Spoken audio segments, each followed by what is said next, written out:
Mismo Jesús nos lo dice el evangelista Lucas, ¿no?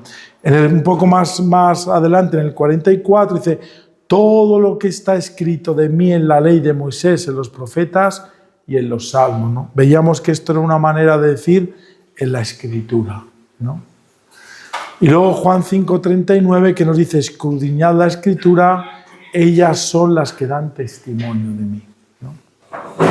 Esto es algo que incluso Jesús siempre va a argumentar de cara a los fariseos, a los sumos sacerdotes, cuando dicen: es que vosotros no habéis entendido las Escrituras, porque esto hablaba de mí, ¿no?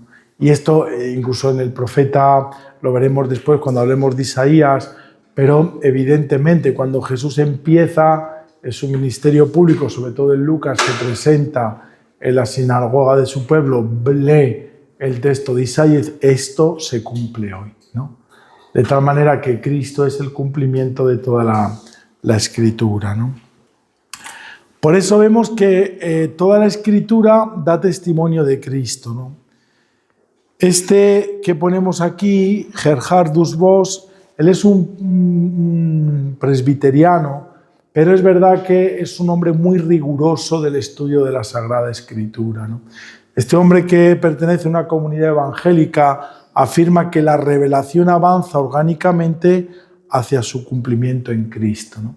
Este se le llama un poco el padre de la teología bíblica, porque él es uno de los primeros, incluso que luego la pasó a la exégesis católica, donde empezó a estudiar la Biblia y la teología de esta manera, ¿no? Viendo cómo todo el Antiguo Testamento era una evolución orgánica hasta llegar a Cristo, ¿no? Entonces, todos los estudios que hizo de exégesis, estos son americanos todos, pues norteamericanos, perdón, pues realmente fue muy válido, ¿no? Porque nos dio una visión nueva a principios del siglo XX sobre la teología bíblica, ¿no? Y luego este es otro, que es otro protestante. Ya sabéis que la Iglesia Católica, por desgracia, pues siempre la exégesis de la Escritura fuimos un poco detrás de la Iglesia protestante, porque ellos, digamos, al fundamentar solo en la Escritura, la sola Escritura, pues fueron los que primero se tomaron en serio la exégesis bíblica, ¿no? Mucho, especialmente delante del mismo von Rath. Todos los grandes autores del Antiguo Testamento son incluso los que la teología católica en muchas cosas siguen, ¿no? Y son los que abrieron paso luego para los exegetas católicos, que sobre todo ya un poco más avanzado el siglo XX, pues es cuando comienza también el estudio exegético, porque para la Iglesia, sobre todo después del Concilio de Trento, pues la Escritura prácticamente quedó prohibida su lectura, solo para unos eruditos, ¿no? Entonces, con Lutero, realmente una de las cosas buenas que tuvo Lutero, pues es precisamente el estudio en serio de la Escritura. Algunas cosas o algunas interpretaciones, pues evidentemente, pues no las compartimos, ¿no? Pero lo referido al Antiguo Testamento, es verdad que ellos siempre lo comenzaron a mirar aquí, ¿no? Y él decía, este estudioso, Edmund, dice: no predicar a Cristo desde toda la Escritura es no predicar la Escritura correctamente, decía él, ¿no?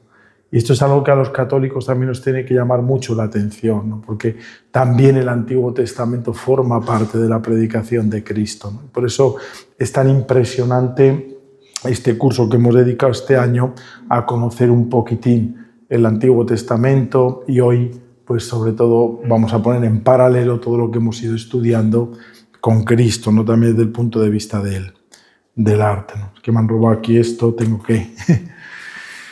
¿Qué serían un poco los objetivos que hoy al menos podríamos marcarnos en esta clase que tenemos? Pues el primero es identificar, no todos, porque aquí llegaremos hasta donde lleguemos, porque, en fin, solo con alguna obra que hay aquí podríamos estar un año entero, ¿no? Porque veremos, por ejemplo, dentro de poco, ahora si nos da tiempo a llegar, por ejemplo, el famoso Políptico de Gante, ¿no? Y con eso podríamos estar un año entero, con esa obra de arte, ¿no? Como, yo qué sé, el Jardín de las Delicias del Bosco, o cualquier obra de estas, ¿no? Pero bueno, hasta donde lleguemos, al menos qué tipos hay, ¿no? En el identificar, ¿no? A Cristo, ¿no? Analizar un poco los símbolos para que se nos hagan un poco, pues, familiares cuando vemos una obra de arte, comprender las profecías mesiánicas y un poco aplicarlas a la vida, ¿no? Que esto es lo importante, sea del del arte como de la fe, ¿no? Es decir, al final la fe te lleva a la vida y el arte cristiano lo mismo, ¿no? Realmente lo que hacen los pintores, los escultores o incluso la música, ¿no? O la literatura, precisamente es tener en tu vida pues algo que eso que ves y que es un libro a lo mejor visual, como veremos, pues realmente nos diga algo también a nuestra vida, ¿no? Y eso es un poco el objetivo al menos que podíamos tener, ¿no? ¿Cuál es esta clave hermenéutica, ¿no? Y es la gran pregunta. ¿Jesús aparece solo en el Antiguo Testamento? Vemos que tanto Juan como Lucas apunta que el Antiguo Testamento apunta a Cristo, ¿no? Ellos son los que, por eso he querido poner un poco, partir de la Biblia, de las mismas palabras de Jesús, son los que más nos hablan directamente de este tema, ¿no? Sea Juan que Lucas. Pero todo el Evangelio de Mateo es un evangelio judío.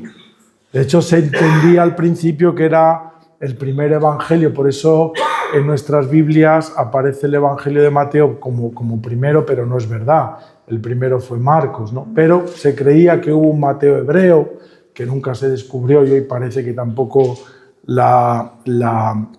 esta opción sea un poco plausible. Pero es verdad que Mateo es el que más, digamos, judío es, porque habla para cristianos judíos, ¿no? Entonces es verdad que Mateo nos hablará de fiestas judías, de tradiciones judías, de símbolos muy del Antiguo Testamento, pero quien más hace referencia a Jesús de cumplir la Sagrada Escritura va a ser el Evangelio de Juan y el Evangelio de Lucas, y no digamos desde luego el Apocalipsis, ¿no? Que realmente todos son imágenes del Antiguo Testamento, ¿no? Por eso, para entender el Apocalipsis, todas estas elucubraciones que hay del 6.6, la bestia y todo eso, pues es una mala interpretación, porque todos son imágenes del Antiguo Testamento que no tiene que ver nada con lo que ciertamente a veces se interpreta de él, ¿no? Pero bueno, yo creo que si este curso ya no, el que viene, seguro que Verónica nos dará un poco esas claves desde lo que es, sobre todo, el libro de Ezequiel, ¿no? Que tiene que ver mucho con el libro del Apocalipsis, ¿no? Que escribe Juan. Entonces, está todo el cargado de estas imágenes, ¿no? Todo, por lo tanto, esta tipología bíblica vemos como las personas, eventos o instituciones que ya hemos ido viendo a lo largo de este curso, todas prefiguran a Cristo, ¿no? Eso significa tipología bíblica. Tipología bíblica significa algo que va a prefigurar bien a Cristo en sí o algún aspecto de la vida de Cristo, ¿no? Y eso es lo que significa tipo, ¿no? Que todo lo anterior va a hacer una referencia a Cristo, ¿no? Aquí, si os acordáis, esto ya lo vimos, la Biblia judía pues se llama la Tanaj, ¿no?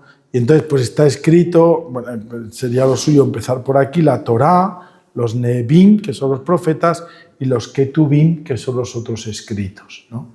Esto es lo que realmente nosotros también, visto desde Cristo, pues podemos analizar en este, digamos, incluso de este que os decía antes, Christophe Baum, que hacía de ese desarrollo orgánico hasta Cristo del Antiguo Testamento, ¿no? Entonces es muy interesante porque siguiendo incluso todo esto, donde la Biblia hebrea, que la hemos cogido nosotros, ellos no tienen algunos libros, ¿no? Nosotros hemos añadido otros, pues es verdad que si vamos aquí, vemos cómo todo es una línea totalmente coherente, ¿no? El Evangelio de Mateo dirá, yo he venido a dar cumplimiento a la Escritura, ¿no?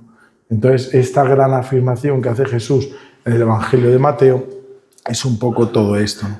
La ley y la Torá, que nos habla de los sacrificios de Cristo. Luego veremos que Cristo ya no solo es un cordero sustitutivo. Alguno que estuvo en la clase de Biblia de San Marcos ayer, hablamos mucho de este tema, ¿no? Porque San Marcos es apasionante ver, por ejemplo, la fiesta de la Pascua, ¿no? La fiesta de la Pascua que no solo nace después de Egipto, sino que nace antes. De hecho, ¿por qué, digamos, las jambas le dan la sangre en la puerta? Porque estaban celebrando la fiesta pascual, ¿no? Entonces, en esa noche cenaban el cordero. Luego va a tener otro significado nuevo que se añadirá a la fiesta pascual que celebraban antes de salir de Egipto, ¿no? Entonces, este valor sustitutorio es muy bonito, porque luego veremos que la teología del Cordero, sea de de Abraham Isaac como de Cristo, tiene que ver mucho con esto, con la sangre, una interpretación que podemos hacer muy bonita, ¿no? Luego toda la historia después de esto, que es los personajes, que es todos los profetas y demás, y reyes, patriarcas, que son tipo la sabiduría, que evidentemente la Biblia hebrea no lo tiene, y luego todos los profetas, como esto nos lleva a su cumplimiento en Cristo. Por eso decía, como todo lo, menos que no lo hay, ¿no? Todo esto que son la Torá, los Nehevim y los Ketuvim, pues nos hablan de Cristo, del cumplimiento de toda esa palabra que ya en hebreo, ¿no? El primer tipo es Adán, ¿no? Esa no la di, pero Adán es apasionante, ¿no? Si nos metemos en la creación, hay una teología en el arte que es una cosa espectacular, ¿no? Ahora veremos algún detalle de eso, ¿no? Entonces, bueno, pues la carta a los Romanos, su capítulo 5, es muy bonita. ¿Por qué? Pues porque nos da, digamos, esa contraposición entre Adán y Cristo, ¿no? Adán como el viejo hombre, Cristo como el nuevo Adán. Esto ya, imagino que cuando os hablaron de la creación, pues os diría, porque es lo más importante, ¿no? Todos los cuadros, incluso del arte cristiano, que tenemos de Adán, incluso en su composición, en su luz, pues hacen mucho el árbol, luego el árbol de la cruz, el árbol de la vida, el Cristo como árbol de la vida, o sea, incluso toda la iconografía que no tenemos, veremos algunos ejemplos, porque hay tantos, que no nos daría tiempo. Pues es cierto que nos habla de eso, ¿no? Del nuevo hombre, ¿no? Al final, Adán, ¿qué es? Pues es Dios que tiene un sueño, que es un sueño de vida, ¿no? Y de creación. Dice el texto, vio Dios que era bello, ¿no? Que lo había llenado de belleza cuando hace la creación, ¿no? Este sueño de Dios de vida, el hombre lo va a convertir en una terrible pesadilla, ¿no? Que será la guerra, la muerte, a causa del pecado, ¿no? Y luego, ¿qué hace Jesús? Volver a soñar ese nuevo sueño de Dios, que es la redención, ¿no? Entonces, esto es muy bonito. Cuando nosotros vemos a Adán con Cristo, es que ya desde el Génesis nos está hablando de Cristo. Pablo, en los Colosenses, tendrá ese gran himno precioso cristológico que dice, todo fue hecho y creado por Él y para Él, nos dice San Pablo, ¿no? Claro, unas palabras que son bellísimas. ¿Por qué? Porque nos dice lo mismo. Y cuando Pablo nos dice todo ha sido creado por Él y para Él, sabemos ya que en el Génesis ya estaba toda imagen de Cristo, ¿no? Por eso toda la teología y la filosofía escotista de Duns Scoto, pues se va a referir mucho a esto, ¿no? A la teología paulina, de que ya en el Génesis, si el hombre está hecho a semejanza del hombre que es Cristo, pues evidentemente ya estaba Cristo, ¿no? En el plan de redención, porque nosotros hemos sido hechos a imagen de Él, dice San Pablo, ¿no? Entonces es toda una teología preciosa, que sobre todo, no tanto el medievo, sí algunos teólogos como Scoto, pero sobre todo los padres de la Iglesia, la patrística, van a ahondar mucho en este tema, ¿no? Del hombre como imago Christi, ¿no? Y imago Dei, sobre todo San Buenaventura, después, ¿no? Entonces esto que vemos en Adán, por eso fijaros la profundidad que tiene, y cuando uno ve la historia de la salvación realmente como una historia, pues uno realmente se maravilla, ¿no? Entonces, Adán que introduce el pecado y Cristo que nos redime de él, ¿no? Claro, uno dice, bueno, ¿y el pecado de Adán cuál fue? Pues fue la desobediencia, ¿no?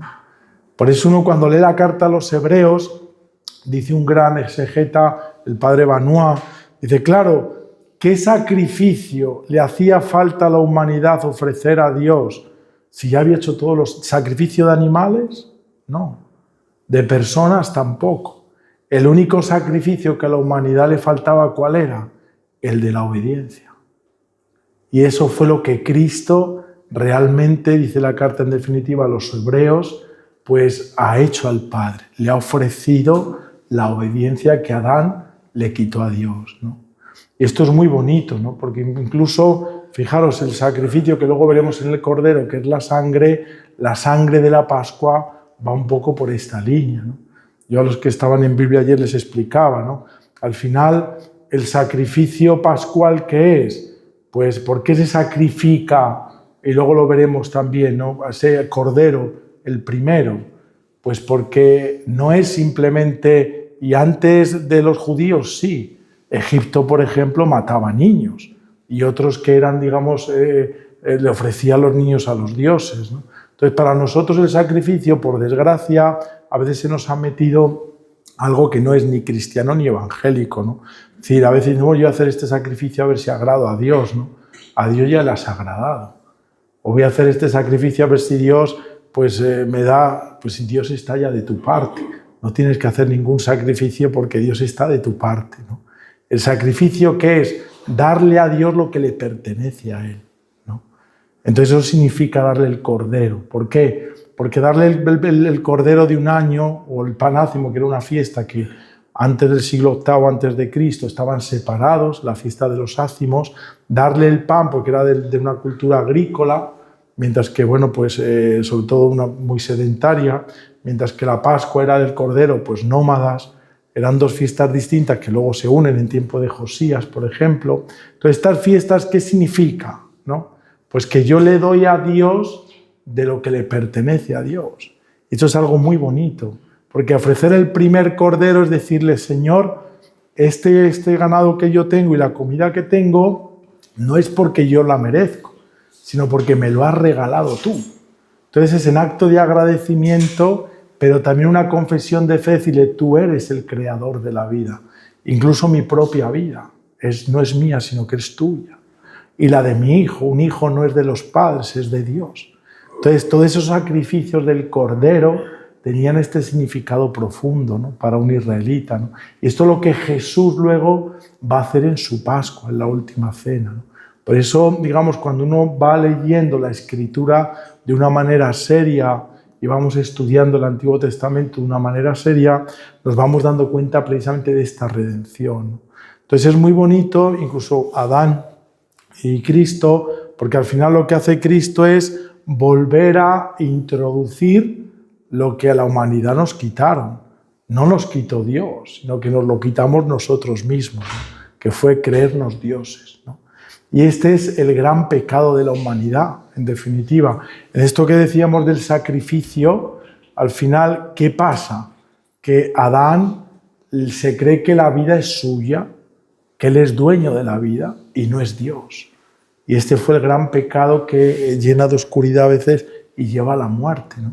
Creernos que nosotros somos dioses, ¿no? Y esto es en definitiva lo que Adán desde el paraíso pues también nos va ofreciendo, ¿no? Adán como cabeza de la creación, fijaros, todos estos, y hay más, ¿no? Podríamos hablar incluso pues, de salmos, pero bueno, por ejemplo, 1 Corintios nos dice, traemos la imagen de nuestra cabeza celestial, dice Pablo, Cristo, así como traemos la imagen de nuestro padre terrenal, Adán. Cuando habla de la antropología, dice, nosotros tenemos evidentemente la gracia de Cristo, pero nos queda parte de Adán, ¿no? Todos todavía tenemos algo de esa cabeza terrenal, ¿no? Por eso Cristo y Adán aparece en la Escritura, sobre todo en el Nuevo Testamento, muy unido. En Efesios 2:15 dice, hay una nueva creación en Cristo y nosotros somos parte de ella, ¿no? Hebreos es Cristo, en Cristo se forma la familia de Dios.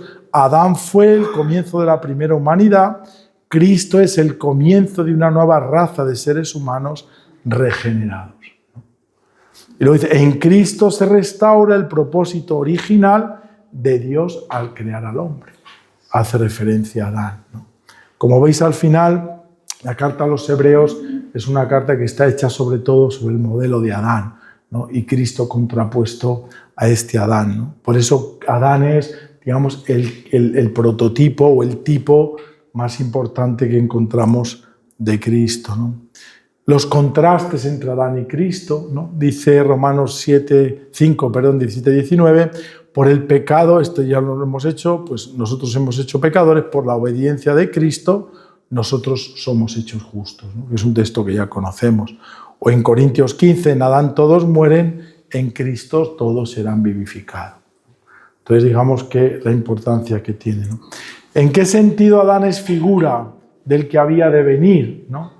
Yo he hecho ahí una pequeña correlación. Entonces vemos Adán, Cristo, Adán cabeza caída, Cristo cabeza redentora. Adán desobediencia, lo que habla Cristo obediencia perfecta. Adán nos viene la muerte, como dice Pablo, por Cristo nos viene la vida. Entonces vemos como al final hay una relación totalmente bonita, ¿no? Aquí hay una de las más antiguas imágenes, yendo un poco a arte, vamos a ir ahora analizando cómo también la iconografía ha ido contraponiendo un poquitín Adán y Eva. Esta es la imagen quizá que más antigua conservamos, que está en el cementerio de los Santos Pedro y Marcelino, que es otro cementerio muy interesante. Si uno va a Roma, pues en vez de ver una catacumba, es este cementerio de Pedro y Marcelino, merece la pena, ¿no? Está hecho casi seguro a finales del siglo III, es una de las menos más bonitas del arte cristiano, ¿no? Entonces es muy bonito porque vemos cómo ya en el inicio del arte cristiano, que es el paleocristiano, como ya vimos, pues siempre, incluso en las catacumbas, a Adán y Eva va referida con el árbol, también como esta manera de tapándose ya después del pecado original, puesta en un cementerio que nos dice, pues en toda la iconografía, porque claro, no son imágenes que están sueltas, sino que son grupos, digamos, de catequesis también, que van unidas, pues evidentemente en un cementerio va, digamos, como la redención, ¿no? La muerte, y por eso está este cementerio de los santos Marcelino y Pedro, que es fruto del pecado de Adán y Eva, y luego había otro fresco, que es el de Cristo, como Pantocrátor, que es pues la resurrección y la redención de Cristo de esa muerte, ¿no? Entonces, como los primeros cristianos entendieron muy bien, digamos, este motivo de Adán y Eva, ¿no? Este es muy famoso el estilo, aunque uno no supiera mucho de arte, pues es un grabado de Durero, ¿no? Del siglo XVI. Ahí pone la fecha de una Biblia que él va a hacer en esos grabados que hacía del 1512, que pone aquí, en un estilo, digamos, renacentista. Y me gusta mucho porque, fijaros, esta idea, sobre todo en el Renacimiento, pero en la Edad Media, se va a usar muchísimo, ¿no? Hemos perdido mucho de este tema, pero fijaros, luego lo hablaremos cuando hablaremos del Gólgota, de la cruz ahora, pero veis, está Adán y Eva, y es Cristo, en este caso, quien baja al limbo. En aquella, ya sabéis que el limbo ya el Papa Benedicto lo quitó, pero bueno, en esa imagen, ¿no?, sobre todo del 16, Cristo que está bajando al limbo para redimir a Adán y a Eva, ¿no? Entonces, Adán y Eva van a aparecer también como los primeros redimidos por Cristo, ¿no? Es verdad que es una obra de arte impresionante. Fijaros, pues todo lo que es la cara de Adán con todo el pelo que le baja, también tapándose un poco las vergüenzas, que hace referencia al pecado. Eva, con qué ternura, como él, esa mirada entre Adán y Eva. Y esto corresponde a una, digamos, teología de muchos libros apócrifos, ¿no? Luego hablaremos de alguno que es muy interesante, pero igual que la tumba, sobre todo hay una cosa que se llama La Cueva de los Tesoros, que es un libro que es muy interesante, que se leía mucho en la Edad Media, ¿no? Y que viene mucho esto de Adán y Eva. Y luego había un libro que se llamaba Libro de Adán y Eva, sobre todo de la iglesia etíope, que es donde nos van a narrar mucho todo este tipo de historias, ¿no? Entonces hay un tema espiritual y teológico que es, si por Adán y Eva nos viene el pecado, para que la humanidad realmente con Cristo, toda ella fuera redimida, los primeros que va a buscar Cristo cuando baja, digamos, nunca se dijo que Adán y Eva pues estuvieran en el infierno, ¿no?, sino que estuvieran esperando ahí en esa especie de purgatorio, digamos, hasta que Cristo vendría, y a los primeros que Cristo va a buscar es Adán y Eva para rescatarlos, ¿no? Luego lo veremos incluso en el Gólgota, la tradición tan bonita que hay, digamos, en el Gólgota, ¿no? Pero eso es una obra muy bonita, ¿no? Bueno, pues es una publicación que se hace un año después de esta Biblia, en el 1513, ¿no? Y bueno, pues se conserva en una de las bibliotecas de Alemania, ¿no? Este es un detalle, fijaros, que es justo lo que venía a deciros yo, ¿no? O sea, a veces esa cara, a veces de aquí no. Durero lo que ha dicho es, digamos, después dice Dios en el Génesis, una vez que les condena al trabajo, esa cara a veces de enfado, de preocupación, de tristeza. Aquí, sin embargo, no. Hay una cara ya de decir, bueno, pues hemos sido redimidos, ¿no? Evidentemente Cristo, que está aquí como un personaje del siglo XVI, pues ya los ha rescatado a ellos, ¿no? Y le está sacándolos, y ellos pues han sido los dos primeros que han sido sacados de este limbo, ¿no? Aquí vamos a ver ahora otra obra muy bonita, que es una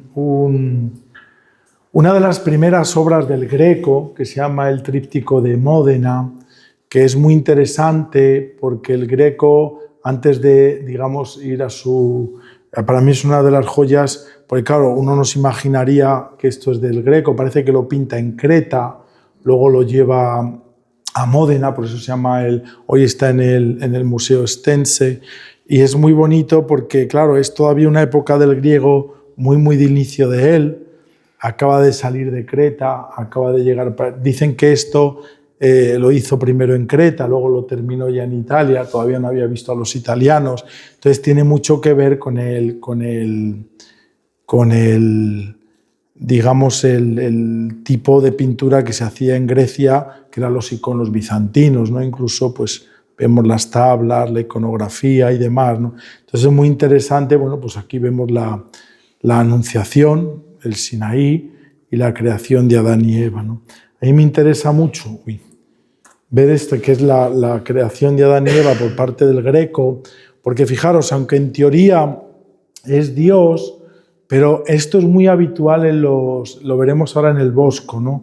Es muy habitual en los pintores que realmente, si uno mira pues diría, bueno, realmente es Cristo, ¿no? Porque está vestido como si fuera Cristo, ¿no? Entonces, por eso, aunque es Dios Padre que está hablando con ellos, una vez que ya pues han comido y les está... ¿Veis la cara que os decía de que luego Durero hará lo mismo, pero o Eva cierra los ojos o Eva realmente la cara la tiene siempre como de muy melancólica, muy de enfado, ¿no? En Durero no, porque ya están redimidos y se ve ya la paz, ¿no? La alegría también con la que el lenguaje pictórico van a hablar, ¿no? Pero fijaros, esto es muy interesante, más de, evidentemente, la explosión del colorido, lo que va a hacer, hay partes que están muy estropeadas, porque evidentemente es un Greco.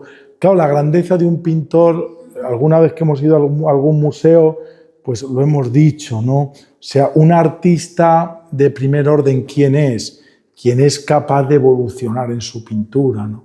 Entonces está claro que el Greco del inicio ves el Greco del final y claro, uno ve realmente, o sea, uno ve esto y dice, bueno, pues este no va a vender ni en el Rastro de Madrid, ¿no? Pero claro, cuando uno ve la evolución que él tiene y ves ya el otro Greco, pues claro, ves, digamos, la genialidad de los pintores, ¿no? Que claro, hay algunos de primera y otros de segunda precisamente por esto, ¿no? Porque son gente que ha tenido una evolución y ha ido madurando, ¿no? Lo mismo lo vemos en Miguel Ángel, en Leonardo o en cualquier otro, ¿no? Pero entonces es muy interesante, aparte de los colores, todos estos colores muy tierra, muy marrones, con los verdes, muchos se han desgastado, porque esto está hecho sobre una tablas como de bronce, o sea, no es madera, entonces mucho se ha oxidado, a veces los pigmentos, pues no, los aglutinantes no eran lo suficientemente buenos, ¿no? Pero bueno, a mí lo que más me interesa es cómo Dios Padre está representado en el Hijo, ¿no? ¿Esto qué significa? Incluso teológicamente, pues hay una interacción en esto que hablamos del Antiguo Testamento entre Dios como Padre, Hijo y Espíritu Santo, ¿no? Y es verdad que el Hijo en este momento no había nacido, pero cuando se le representa a Dios como Cristo, al final lo que nos está diciendo el Greco, ¿qué es? Pues es la redención, ¿no? Esto que hemos ido hablando, de esa contraposición, incluso en la imaginaría del Greco, entre unos y otros, ¿no? Vamos a otro cuadro que a mí me parece interesantísimo, que es este que todos conocemos, que es el Jardín de las Delicias, ¿no? Es un cuadro, igual como hablaremos con él aquí, no tendremos tiempo, simplemente vamos a referirnos a igual que hemos hecho antes, a este recuadrito, que sería un poco la creación del hombre y la mujer, de Adán y Eva. Y es muy interesante, ¿por qué? porque aparte del cuadro, que es una joya, no sabemos muy bien para quién lo pintó ni para qué lo pintó. Es cierto que, pues bueno, para una iglesia no sería por los desnudos, eso clarísimo, ¿no? Sabemos que en 1517 pues parece que está en el Palacio de Naus, en Bélgica, parece ser, pero sabemos poco más, ¿no? Es verdad que es un cuadro moralizante, como todo lo que hace el Bosco, pero a mí lo que más me interesa ahora es un poco ver este cuadro un poco aquí, y esto que parece más idílico, ¿no? Que es la creación del hombre y de la mujer, pero que no es tan idílico. Es verdad que nos parece un poco más amable, porque el Bosco tiene, digamos, esa concepción más de los colores, esa pintura, digamos, evidentemente más del norte de Europa, pero es cierto que, bueno, si aquí nos adentramos en todos estos recovecos, pues tan idílico no es, ¿no? Y aquí lo aparecemos, ¿no? Esto es muy bonito porque incluso si volviéramos para atrás, ¿qué hace el Bosco? Lo que hemos dicho antes, ¿no? Es una lectura del Antiguo Testamento y de la redención muy bonita, ¿no? Porque al final es de la belleza de la creación del hombre y de la mujer, o uno tomas la vía del bien y vas a la salvación, por eso el Bosco es muy moralizante, o si te dejas llevar de todos estos pecados capitales, pues te vas al infierno, ¿no? Esto es en definitiva, digamos, lo que va a hacer el Bosco, ¿no? No tenemos tiempo, como he dicho, porque, en fin, hay muchas cosas, pero lo más interesante del Bosco es que a Felipe II sabéis que gracias a él tenemos prácticamente en España la mayor colección, desde luego que es la mayor joya de él, como, digamos, la de los Reyes Magos, ¿no? Porque a él le apasionaba el Bosco, ¿no? Entonces, por eso Felipe II va a adquirir casi todas las obras, porque son muy moralizantes, ¿no? Entonces, él tenía un especial, digamos, cariño, ¿no? ¿Por qué pongo esto? Por lo mismo que antes, pero distinto, ¿no? Para uno que viera este cuadro, evidentemente lo mismo, es Dios Padre, la creación del hombre y de la mujer. Tiene que ver con el matrimonio y la fecundidad, pero a nosotros ahora ese tema no nos interesa. Lo que más nos interesa es que Dios Padre aparece como Cristo. Y fijaros la mano como la tiene, como luego, incluso antes, en la Edad Media, se ponía el Pantocrator, especialmente a los iconos bizantinos, ¿no? ¿Cómo suele ser la creación de Eva? Que es este momento, fijaros, Cristo la está tomando de la mano, que es justo la creación, ¿no? Normalmente es cuando Adán está durmiendo, tumbado Adán, coge una costilla y va a tirar de Eva. Esa es la iconografía tradicional, ¿no? El Bosco rompe todo esto, ¿no? Entonces, ¿a quién nos pone aquí? A Adán, pero fijaros los pies, está unidos a los pies de él. Estos pies, cualquiera que los viera en la época del Bosco sabía que solo se ponían los pies así a los crucificados, a la cruz, al Cristo en la cruz. De tal manera que es muy curioso porque los pies de Adán nos están, digamos, remitiendo a un crucificado, ¿no? Entonces es una cosa, hay mucho simbolismo en este cuadro, ¿no? Para mí lo que a nosotros nos interesaba hoy de ver de este cuadro es los pies de Adán, que nos habla precisamente de esta redención. Por Adán nos vino el pecado, por Cristo, en este caso, en la forma de Dios Padre, y la cruz nos ha venido la salvación, ¿no? Pero no entrar aquí nos lleva a la otra parte del cuadro, ¿no? Vamos a continuar, este es muy bonito. Y este también es un cuadro que a mí me parece súper interesante, que es de Martin Songaner, que igual es el mismo cuadro que, fijaros, aquí tenemos a Adán y Eva con esta cara tan alegre, ¿no?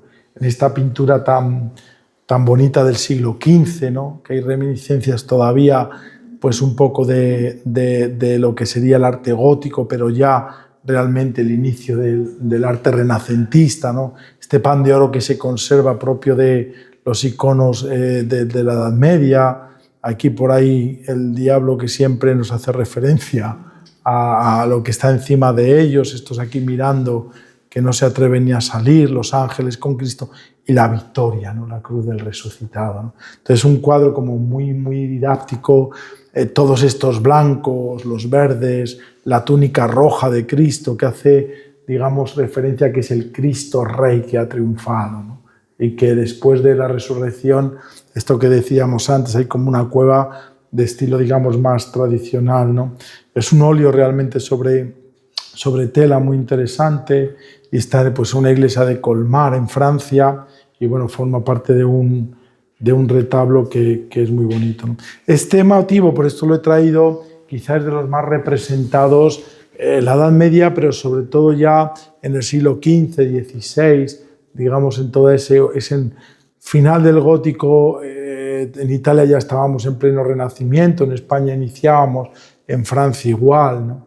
En el norte de Europa también, ¿no? Entonces, pues es verdad que va empezando ese y luego pues la mirada tan bonita, yo creo, de la compasión, del perdón y de la misericordia de Adán y Eva, que es toda la humanidad que ha sido redimida por Cristo, ¿no? Y luego es muy interesante, a mí me parece este cuadro muy plástico y es una catequesis preciosa, porque es Cristo quien coge la mano de Adán, ¿no? Y es realmente el que lo va a sacar hacia la resurrección, y una mano que está llagada, ¿no? Que es las señales por las que hemos sido redimidos, igual que ahí se ve casi un poquitín que tapa con la... Entonces, fijaros, en un cuadro como este, que es de Martín Songer, es una maravilla, porque de un vistazo tenemos toda la redención, todo el pecado de Adán que ha sido redimido gracias a los gestos, lo veríamos el domingo, ¿no? Cuando muestra Tomás, por las heridas de Cristo, por la cruz, que ya no es una cruz de muerte, es una cruz que incluso el viento nos da ese espacio de libertad, ¿no? Que mira hacia arriba, y de resurrección, ¿no? Y luego, ya un poco para ir concluyendo este tema de Cristo y Adán como Redentor, sabéis que nos dice el texto que pues le crucificaron en el Gólgota, ¿no? Gólgota significaba lugar de la calavera, ¿no? Este es el Gólgota, si habéis ido a Tierra Santa, y los que no, pues a ver si esto se aclara un poco y podemos volver, ¿no? Esto es lo que está, sabéis que la Basílica del Santo Sepulcro, está el sepulcro en un sitio y la capilla del Calvario justo dentro de la misma basílica, un poco más a la derecha, ¿no? Este es el altar de la crucifixión, ¿no? Entonces, fijaros, esta es la piedra sobre la que en teoría metieron la cruz de Cristo para que se sujetara sobre el Gólgota, que es los restos que tenemos de ese monte, pues están aquí en esta piedra, ¿no? Si nosotros miramos abajo, es esto. O sea, esto que vemos aquí, en esta parte de aquí, justo aquí, esto que hay aquí, que donde estaría clavada, dice la tradición, la cruz de Cristo, es esta otra diapositiva, o como se llame esto, imagen, pues que es este hueco, ¿no? Esto es muy interesante, ¿por qué? Porque fijaros, es otro de la tipología de la pintura y de la escultura del arte cristiano. Y es que todas las crucifixiones, especialmente en la Edad Media y en el Renacimiento y en el Barroco, a los pies de la cruz, como sabéis, siempre se pone una calavera y unos huesos. Eso hace referencia a la tumba de Adán, ¿no? Este huequito de aquí, la tradición dice que aquí es donde enterraron a Adán. Entonces, el nombre de Gólgota, lugar de la calavera, lo pusieron así los judíos para referirse que en el mismo sitio donde Cristo fue crucificado es donde enterraron a Adán. Entonces es muy bonito, ¿por qué? Porque fijaros, en este libro que os digo yo, que se llama La Cueva de los Secretos, que es un libro un poquitín anterior a la Edad Media, pues cuenta una historia que es interesantísima, ¿no? Y lo veremos ahora en algún grabado que es muy visual, que parte mucho de esto, ¿no?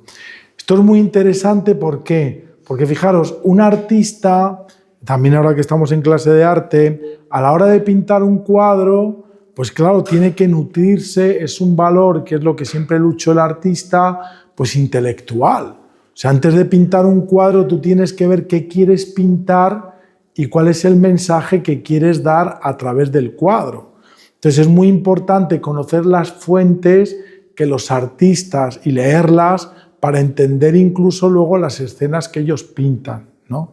Entonces, por eso, pues la mayoría pues, estaba pues, la Jacobo de la Vorágine, como yo que sé, en España toda la vida fue pues, Pacheco, todo el manual de Pacheco, pues casi todos los pintores del barroco pues seguían mucho, pues un poco ese libro, ¿no? En fin, muchos, el Bosco, por ejemplo, había un montón de bestiarios que él utilizó, todo lo que vemos estos animales un poco así, como más estrambóticos, pues no es que él lo invente, sino que había libros que se llamaban bestiarios, donde él va a coger todas estas ideas que luego va a llevar en sus cuadros, ¿no? Entonces, bueno, este cuento que digo, esta de la Cueva de los Secretos, dice una cosa preciosa.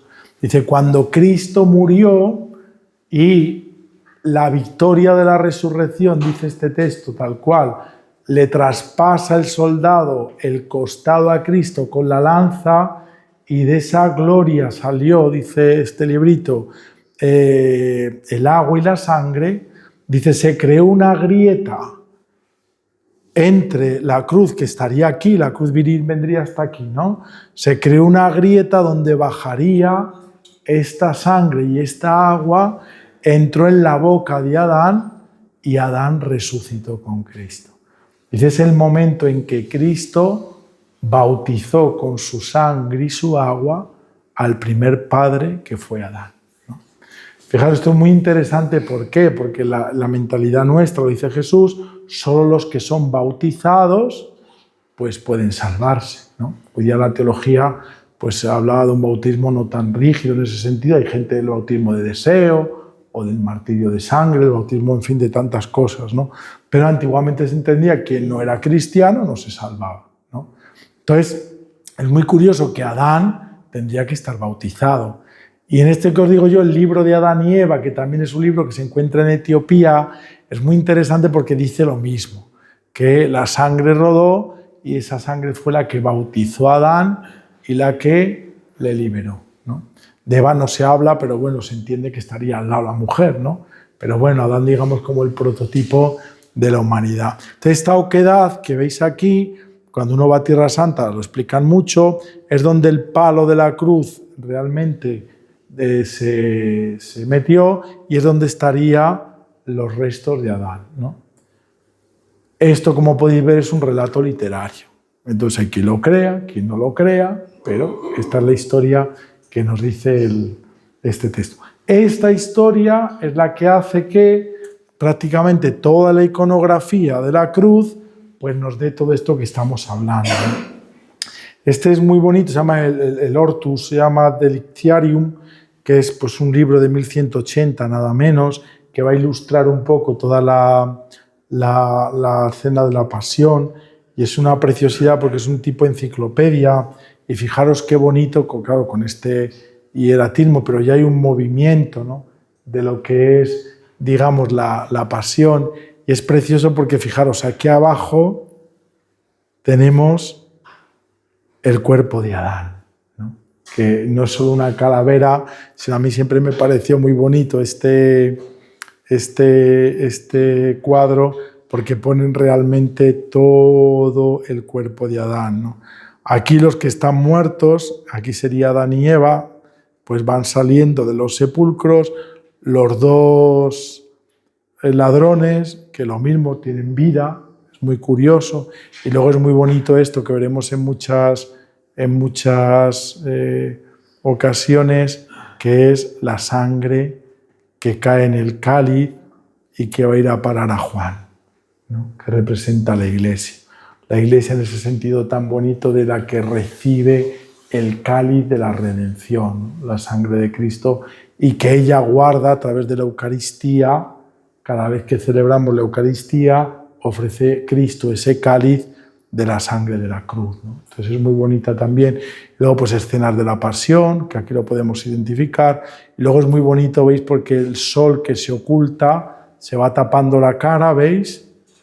Y aparece la luna, ¿no? Dice que cuando, fijaros, en una pintura, ¿no?, de un grabado de un libro del siglo XII, fijaros qué preciosidad, cómo van a narrar, a pesar de toda la luz, porque es un Cristo ya prácticamente pues, resucitado, ¿no? Porque aquí, fijaros la alegría, aunque hay lágrimas, pero ya hay resurrección, está Adán, aquí el borrico, ¿no? que está, digamos, incluso pues lo que representa sobre todo el domingo de Ramos, aquí el cordero, que hace referencia, digamos, a la Pascua con flor de, digo, con incluso una cara humana, ¿no?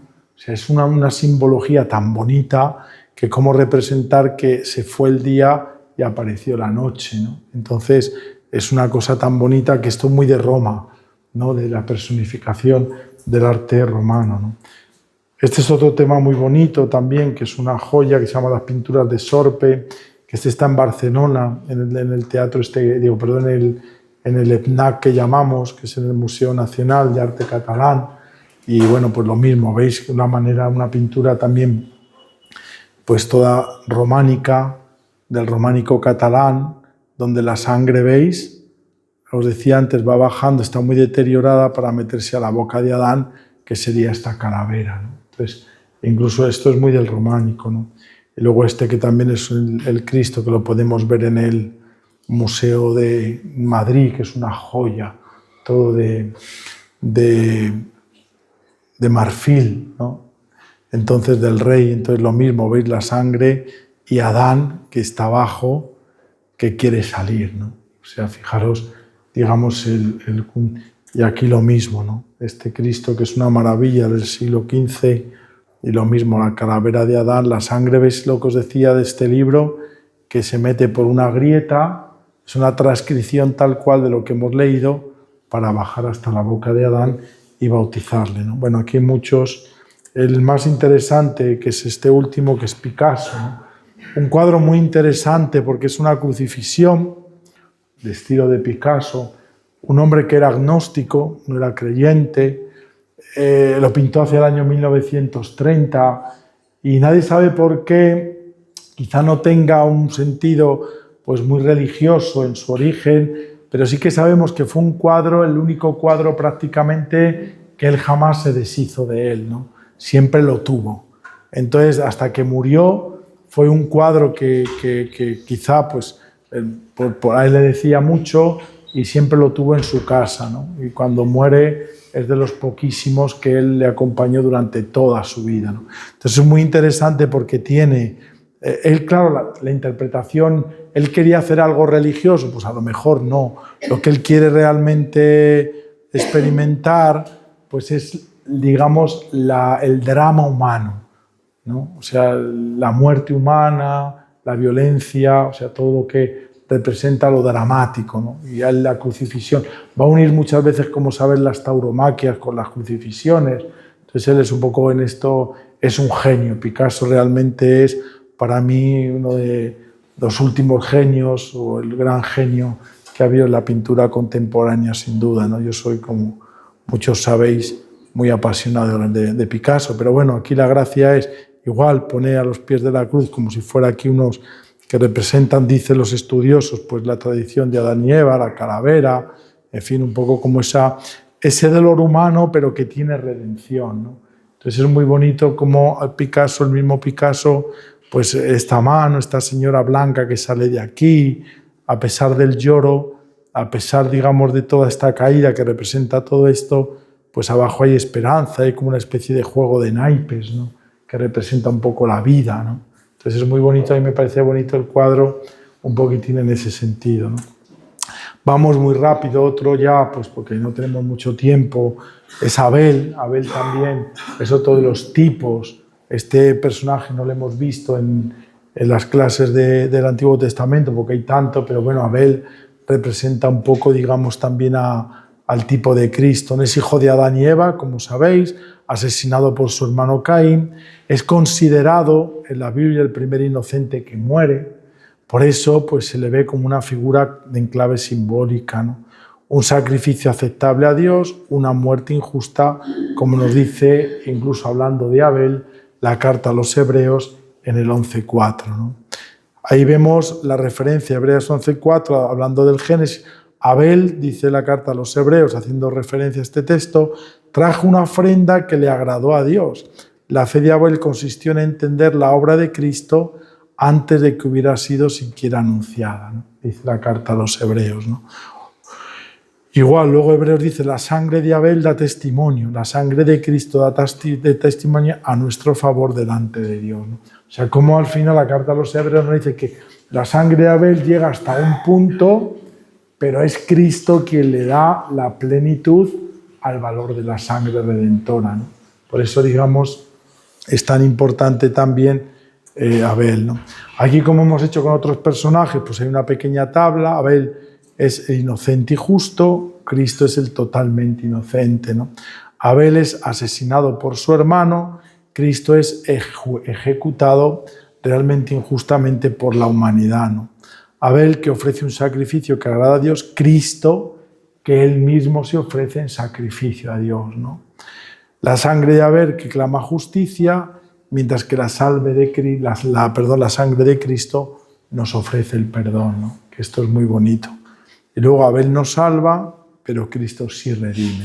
Esta es la gran diferencia entre el asesinato de Abel y el asesinato de Cristo, ¿no? Abel es tipo que se queda hasta ahí y Cristo es el que la perfecciona, ¿no? Todo esto, si leemos el Evangelio y leemos el Antiguo Testamento, cuando uno lo ve así, lo lee así, ya veréis que muchas de las expresiones que incluso los evangelistas dan, que las cartas católicas dan, las paulinas, pues mucho hará referencia cuando lo leáis, pues a todo esto, ¿no? Entonces uno cuando lo lee enseguida dirá, pues esto concuerda con Abel, ¿no? Con el Génesis o con Adán. Entonces es muy importante ver cómo, digamos, todo eso está ahí latente, ¿no? Este es un cuadro muy bonito de un autor que se llama Pietro Nobel, que se le conoce un poco menos, que es pues sobre todo de la primera mitad. Él muere creo que en el año 1647 en Italia. Entonces es muy bonito porque fijaros, aquí hay toda Caín y Abel, Caín que ha matado a su hermano, Dios que le está diciendo ¿dónde está tu hermano?, ¿no? Y él con las veces, yo qué sé dónde está mi hermano, ¿no? Y entonces fijaros, aquí lo interesante de este pintor, de Pietro Nobel, es que si os dais cuenta, a Abel se le pone como un Cristo cuando desciende de la cruz, ¿no? Entonces es muy importante este escorzo, que lo podremos ver incluso en el mismo Caravaggio, ¿no? Cuántas veces toda, digamos, esta luz, estas tinieblas, es decir, cómo toda esta parte pertenece a la sombra, y luego este Abel de tipo un poco michelangelesco, en el sentido que evidentemente tiene muchas reminiscencias de Miguel Ángel, ¿no? Y del brazo caído de la piedad que tenemos en el Vaticano, pues evidentemente hace mucha referencia a un Cristo muerto que desciende de la cruz. Si con este realismo realmente de este barroco, realmente para mí es muy de Caravaggio, ¿no? Porque él pertenece, este Pietro Nobel va a ser no tanto de este naturalismo de Carracci, sino más bien del tenebrismo de Caravaggio, este autor que para mí me parece poco conocido, pero también tiene cuadros que son una joya. Pues evidentemente si a este Cristo le pones aquí la Virgen, realmente es una piedad perfecta, ¿no? Ese Cristo. Entonces, como en la pintura, tratando un tema del Antiguo Testamento, pues tiene referencia al Antiguo Testamento, ¿no?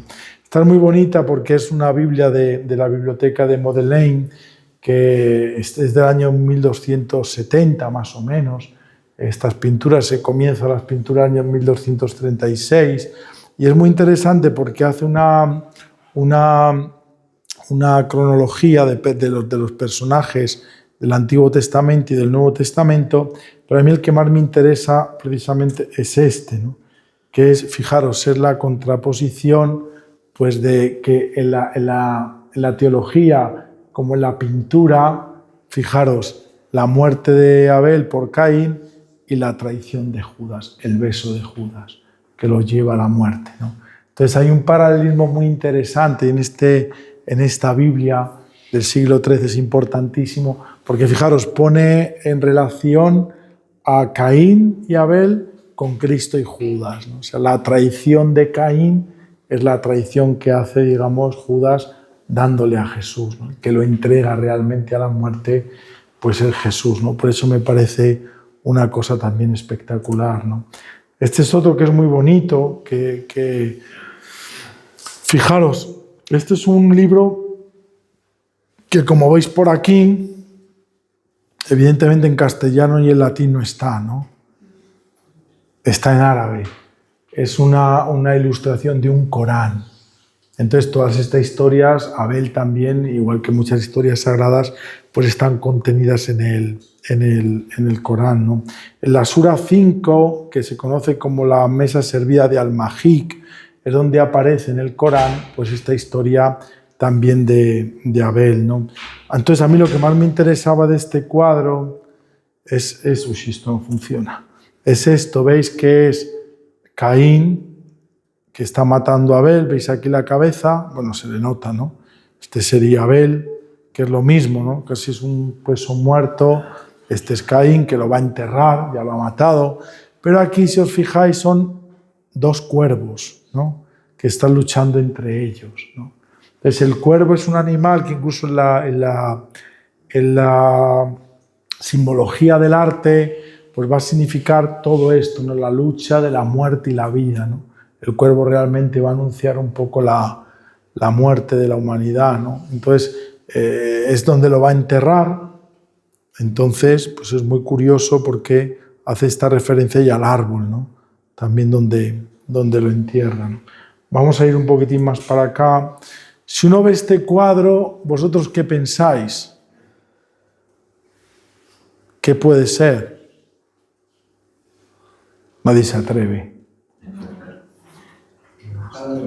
Parece, eso es, un descendimiento. Pues fijaros, es cuando Adán y Eva encuentran el cuerpo de su hijo. El Génesis nos dice que ellos van a buscar a su hijo y lo encuentran, ¿no? Al final, a su hijo muerto, ¿no?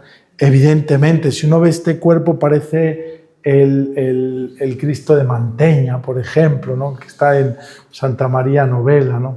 Este es muy bonito porque es de Giambattista Beneschi, se llama, es otro pintor italiano que tiene mucha reminiscencia de todo el estudio que había, digamos, este escorzo impresionante, es un cuadro para verlo realmente casi de donde estoy yo. Los pies salen del cuadro, ¿no? Que es una cosa espectacular porque se crea ese diálogo donde se invita al espectador a entrar en la escena, ¿no? No simplemente a quedarnos fuera, ¿no? Y es lo bonito de este cuadro, ¿no? Está en un pueblecito cerquita de Turín que se llama Fossano, que yo nunca he ido, tengo muchas ganas de ir a verlo, pero no, hasta ahí no he llegado, hasta Turín sí, pero más allá del pueblecillo no he ido, pero tengo que ir, ¿no? Entonces está muy interesante porque, en fin, estuvo siempre en la cámara del Palacio Real de Turín, de los reyes, pero es un cuadro que, si veis, podría pasar prácticamente por un descendimiento, por un Cristo muerto que estaría por la Virgen y San Juan o María Magdalena. Entonces, cómo incluso hay esa conexión entre la redención de Cristo que os decía yo antes y, digamos, el hecho de Cristo, ¿no? Y el Antiguo Testamento, cómo la muerte de Cristo va a ser la que va a dar luz a las pinturas y las escenas del Antiguo Testamento. En este pintor, cuando quiere ver el dramatismo, dice, bueno, pues, ¿qué es lo más parecido a esta muerte de Abel? Pues cuando el Cristo baja en brazos de la madre, ¿no? Entonces es muy bonito, digamos, este detalle de este cuadro. Por eso decía al final, fijaros, cuando el Antiguo Testamento, que lo decíamos el otro día en la predicación, no de este domingo, sino del anterior, decía yo, todo el Antiguo Testamento, ¿qué es? Fijaros, el nombre de Dios es innombrable, ¿no? Es decir, un judío jamás puede decir las 4 consonantes del nombre, ¿no? Porque eso sería como poseer a Dios. Sería como si yo pudiera meter a Dios en un cajón y definir a Dios, ¿no? Manipular a Dios. Entonces, un judío jamás se atreve a dar el nombre de Dios por eso, ¿no? Porque Dios no se le puede definir, ¿no? Entonces, ¿el Antiguo Testamento qué es? En definitiva, es decir a Dios sin nombrarlo. Y eso es lo bonito de la Escritura, ¿no? Todas las historias, todos los personajes es nombrar a Dios, pero sin decir su nombre. Y por eso es tan bonita, digamos, la Sagrada Escritura, ¿no? Que luego el Testamento será lo mismo, pero en el nombre de Dios pondremos la resurrección. Es un misterio, ahora que estamos en la Pascua, que nosotros no podremos nunca definir, porque no hemos estado en aquella mañana, pero hablamos de Dios sin decir su nombre, ¿no? Pues esto es algo parecido, ¿no? Es hablar de la redención desde personajes del Antiguo Testamento que realmente nos refieren.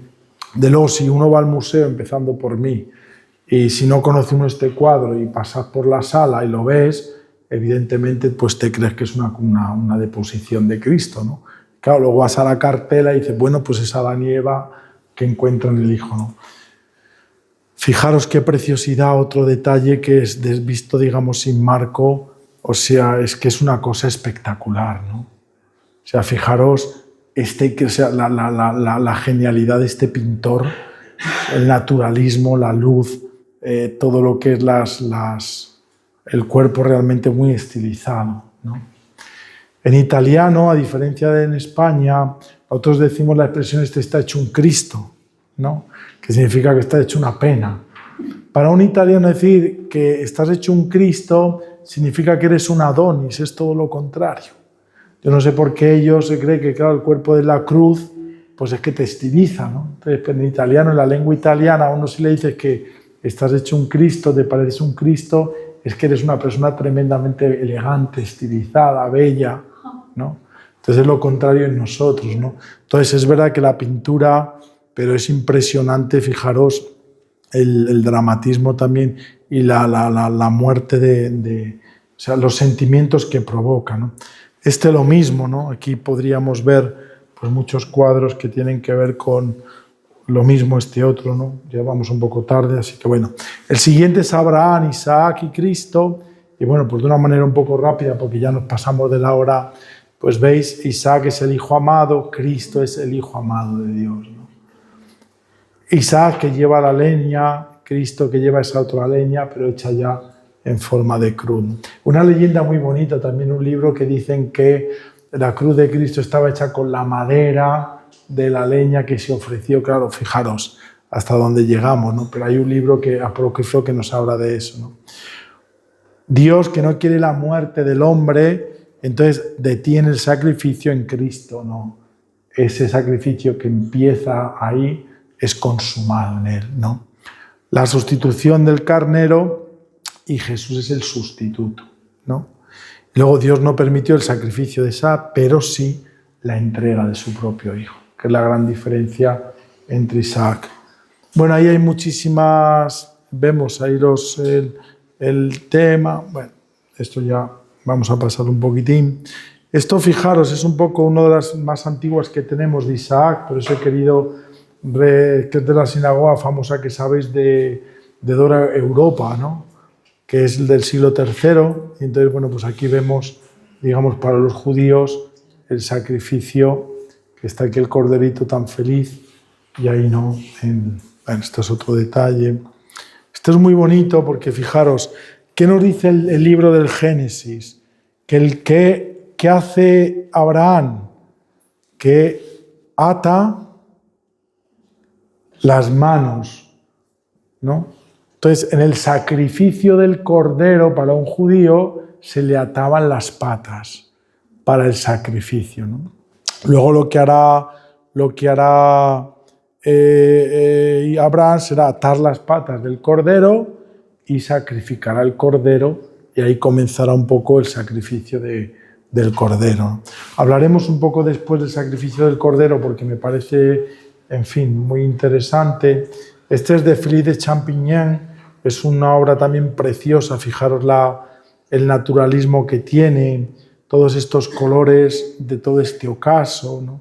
Donde aparece la zarza ahí, el carnero, ¿no? Que sale cuando le va a matar, el ángel que le dice cuidado, cuando ya está a punto de matar y luego realmente aparece casi, por lo que decía antes, Abraham, como si fuera prácticamente un apostolado, ¿no? Este mismo actor, por ejemplo, tiene un apostolado que prácticamente van los mismos el mismo ropaje, ¿no? Parece San Pedro. Es del siglo XVII, es un cuadro barroco y está en una colección privada, ¿no? Esto no se puede ver en un... Luego hay una cosa muy interesante de Isaac, junto con el Keleatan, lo interesante que él no era ningún niño, Isaac. Isaac era ya un joven mayor de edad. Y él acepta lo que Dios le habría dicho a su padre. Y esto es la semejanza entre Cristo e Isaac. Tanto así que el libro de la Escritura que nos dice que el mismo Isaac fue el que cargó con la leña con la que le iban a sacrificar. Que Abraham le dice y él acepta lo que el padre le dice, ¿no? Fijaros, hay una semejanza entre aceptar la voluntad del padre con Isaac y Abraham y la aceptación de la voluntad de Jesús con la voluntad del Padre, que es Getsemaní, ¿no? Entonces, por eso hay un paralelismo tan bonito. Todos los textos que vamos a hablar de la pasión hacen mucha referencia. El evangelista, cuando tiene que contarlo, va a prefigurar un poquitín pues todo esto, ¿no? Entonces, este es un cuadro muy bonito que es de Van Dyck, es del siglo XVII. Bueno, pues es un cuadro que en fin, y este está en la Galería Nacional de Praga, ¿no? Yo sí que tuve la ocasión una vez que fui a Praga, de verlo, y la verdad que es un cuadro muy bonito. Sobre todo, fijaros la mirada de Isaac como de aceptación, que carga un poquitín con su leña, y el pobre Abraham que va como dolido, pero a la vez diciendo con este gesto, que en la historia del arte, el gesto sobre la mano en el pecho, que también lo vemos mucho en las anunciaciones de la Virgen, significa el asentimiento, ¿no? Cuando en la anunciación nosotros vemos que María se pone la mano en el pecho, significa en el lenguaje simbólico del arte la aceptación, ¿no? Es decir, hágase en mí según tu palabra. Solo un gesto en el arte lo dice todo, ¿no? En Abraham lo mismo, por eso tiene que ver mucho con la iconografía cristiana, ¿no? El mismo Tiziano, si nos acordamos de este cuadro que va llevando la cruz de Cristo y el cirineo, Cristo tiene esta misma mirada hacia nosotros, ¿no? Por eso, fijaos, la iconografía cristiana va a ver mucho, digamos, lo mismo, ¿no? Fijaros, hemos visto en la composición de Isaac y Abraham, aquí lo mismo Cristo. Este es muy bonito, es un cuadro también precioso donde vemos cómo Cristo va cargando como Isaac su propia leña, ¿no? La diferencia es que Abraham, pues el ángel le detiene para que no lo mate. En esta ocasión la leña se consuma, ¿no? Porque sobre esa madera Cristo realmente pues va a morir, ¿no? Este es de un flamenco que es Frank Dixen, que también es de mediados del siglo XVII. Entonces vemos ese tenebrismo tan bonito, ese realismo que tiene la pintura holandesa, ¿no? Esa mirada también entre María y Jesús, ¿no? Y es un poco decir, bueno, pues la aceptación de lo que realmente le venía, ¿no? Esto es lo que hemos dicho de Isaac, ¿no? como cordero, ¿no? Y luego quizá el cordero más famoso, que realmente es el Agnus Dei de Zurbarán, que lo podemos ver aquí al lado, que está en el Museo del Prado y que realmente es una joya, ¿no? Y aquí es donde realmente se va a resumir toda la teología de Isaac y Abraham en el Cordero que se entrega, ¿no? De tal manera que Cristo aparece con esta mansedumbre, con los ojos abiertos, Es muy interesante esto, porque fijaros lo que hace el Zurbarán es que pone las patas del Cordero fuera de esta especie de mesa y nos da entrada a este Cordero que es Cristo, ¿no? Fijaros la cabeza, que es una joya, ¿no? La lana, la viscosidad, la rugosidad pero la paciencia del Cordero, ¿no? Y dirá también el profeta como Cordero que va llevado al matadero, ¿no? Dirá después el profeta Isaías, digamos, haciendo esto. Bueno, esto es muy interesante porque fijaros, esta es la famosa Santa Cecilia, que está en la Basílica del Trastevere, del Gran Maderno, de mármol. Si os fijáis, hay quien dice que Zurbarán, pues, en uno de sus viajes a Roma, vio precisamente esta escultura de Maderno, y si es verdad, si uno ve la figura como está puesto el Agnus Dei de Zurbarán, pues tiene mucho que ver con esta escultura, ¿no? Ahí os lo he puesto simplemente para que veáis un poco todo eso, ¿no? Quiero ir un poco más acá, a ver si encuentro, y con esto ya terminamos, este de aquí, terminamos, que es el políptico de Gante, que es el que os decía antes, ¿no? En este políptico de la Catedral de San Babón, no sé si alguno lo conocéis, si no tenéis que ir porque merece la pena ver este políptico en el original de la Catedral de San Babón, que es de las mayores joyas. Yo desde luego que he visto, es uno de mis cuadros favoritos, pero nada es lo que parece, ¿no? Es un cuadro con un gran simbolismo, es un cuadro que pinta, casi todos conocemos a Jan van Eyck, que es el más conocido, pero este lo pinta el hermano mayor, que es Hubert van Eyck. Es verdad que lo acaba su hermano porque él muere. Es un pintor misterioso del que prácticamente no sabemos nada. Sabemos que pintó algún otro cuadro pequeño, hay alguna referencia de algún catálogo que pues, se le atribuye algún cuadro a él, pero el único realmente que sabemos que pinta él pues es este políptico de Gante, ¿no? Sabemos que se lo encargan porque esto todo está detallado, no tenemos tiempo para hablar, pero en la parte trasera, sea en las maderas de aquí abajo como por detrás, hay versos, hay un escrito que escribe su hermano, Jan van Eyck, donde dice pues, todo el relato que empezó el más grande de los pintores, que era Hubert van Eyck, ¿no? Hubert van Eyck es el que se le atribuye, aunque ya había antes, pero sí que es el que pinta por primera vez en óleo realmente, ¿no? Al que estandariza la pintura al óleo, ¿no? Era, digamos, el que crea la escuela famosa de Flandes, ¿no? Algunos dicen, bueno, es final del gótico. No, es un cuadro del Renacimiento, ¿no? Es un cuadro propio del norte de Italia, ¿no? De Flandes, de Europa, de Flandes. Entonces, es muy interesante porque, claro, para entender el cuadro, sabéis que en esta época donde se pinta este cuadro, que es prácticamente en torno al año 1432, él morirá rápido. Entonces es cierto que pues era el estado borgoñón, ¿no? El estado borgoñón que había en Dijon, que era Francia, aquello Francia se lo va a anexionar, va a quedar esto que llamamos hoy los Países Bajos, que era la antigua Holanda. Entonces, como sabéis, es un estado donde había muchísima riqueza, ¿no? Va a pasar luego a la corte, como sabéis, con Carlos V, a través de su padre Felipe el Hermoso, que es toda la zona de Flandes. Luego se dividirá pues, lo que, después de la invasión francesa, con lo que es Bélgica, con eso que llamamos los valones y los flamencos, que son de lengua flamenca holandesa o de lengua francesa. En fin, es un territorio incluso políticamente pues, muy convulso, pero a la vez muy rico, de un gran naturalismo, ¿no? Es un renacimiento que nada tiene que ver con el italiano, pero está este que llamamos el Cordero Místico, ¿no? Que es con el que yo, porque no nos da tiempo a más, pues terminar un poco esta tipología, que nos quedaría mucha, porque nos quedaría la genealogía de Jesús, David, en fin, tantos, pero bueno, hasta aquí nos ha dado tiempo. Entonces es una joya de cuadro, porque claro, el centro es este, ¿no veis? Es Cristo, el Cordero, que va cayendo la sangre en un cáliz, que hace referencia a la profecía de Isaí, de Isaac y Abraham, pero que es el altar de la Eucaristía, que es Cristo, ¿no? Entonces, uno de los cuadros, aquí por ejemplo está Virgilio, ¿no? Es muy curioso cómo sobre todo en el Renacimiento, junto con los apóstoles, los santos, digamos uno de los grandes de la cultura, pues siempre la misma comedia, Divina Comedia de Dante antes, pues siempre ponen a Virgilio, ¿no? Como un hombre, digamos, también precursor, ¿no?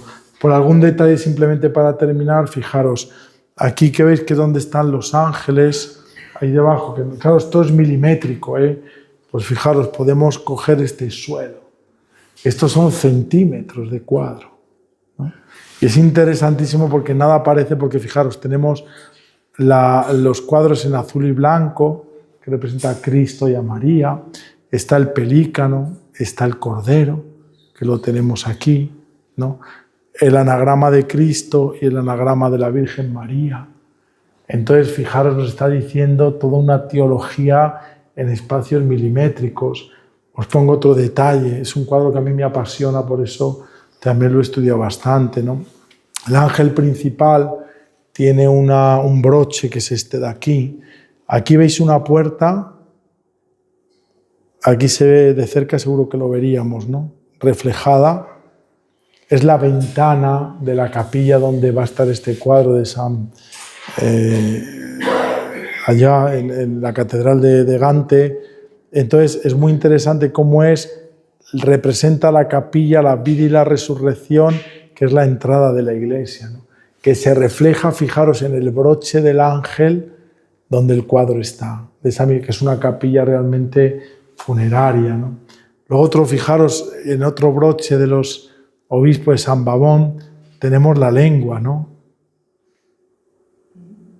Que es muy interesante, ¿no? Pues del profeta que le cogen la lengua y se la arrancan, pero también el mártir, que es murió con una lengua que le quitan, ¿no? Entonces fijaros el genio del pintor, que el broche de la capa es la lengua, ¿no? Ese detalle milimétrico, ¿no? Un brocado, igual lo mismo, tenemos el pelícano, que es el símbolo de la Eucaristía. Por eso, fijaros, otro de los mantos que lleva un ángel que está adorando al Cordero y que hace referencia a, digamos, el prototipo de la simbología de la Eucaristía, que es el pelícano, ¿no? Como sabéis, en el arte, cuando aparece un pelícano, es la Eucaristía. ¿Por qué? Porque el pelícano, dicen que se muerde el corazón para alimentar a su cría, ¿no? Entonces hace referencia a Cristo en la Eucaristía, que da su sangre para darnos el alimento a los cristianos, ¿no? Su propia vida, ¿no? Entonces, por eso el pelícano, fijaros que es el símbolo de la Eucaristía, aparece en un detalle milimétrico para que veáis la genialidad de este autor, ¿no? Y el último, por terminar, pues es este Cordero, que es una joya, que veis está derramando su sangre precisamente en la copa, que es la iglesia, que es la misa, con el altar y los ángeles también. Realmente es una Eucaristía, ¿no? Vamos a pasar todo esto porque no nos da ya más de sí el tema. ¿Y cuál es la conclusión a la que yo quisiera llegar? Pues esto que he puesto aquí más o menos. Vamos allá. ¿Qué es esto, no? Cristo no solo está en la Biblia, sino que la Biblia existe, como hemos visto, para revelarlo. San Agustín dirá: el Nuevo Testamento está oculto en el Antiguo y el Antiguo está revelado en el Nuevo, dice San Agustín, ¿no? Y esto es un poco lo que hemos intentado hacer a lo largo de, pues, más de una hora, pero que, bueno, todo lo que hemos visto en las anteriores clases, pues un poco se refiere a esto, ¿no? Que vemos la creación, la caída, la promesa, los tipos, Cristo y la redención, ¿no? Por eso, digamos, es tan bonito el arte, porque también nos ayuda de un vistazo a hacer este recorrido tan bonito que hemos visto en el arte. Y bueno, con esta imagen ya del paralítico, ¿no? Cristo, que es la imagen más antigua casi que tenemos del siglo II, en el baptisterio que hay en Roma, pues terminamos esta clase. El próximo miércoles, el siguiente, pues ya hacemos la última parte, que hablaremos un poco de Rembrandt y luego de autores judíos, que son muy interesantes, cómo ellos también ven, digamos, a Cristo y la realidad de Cristo desde su fe judía. Y aquí lo dejamos.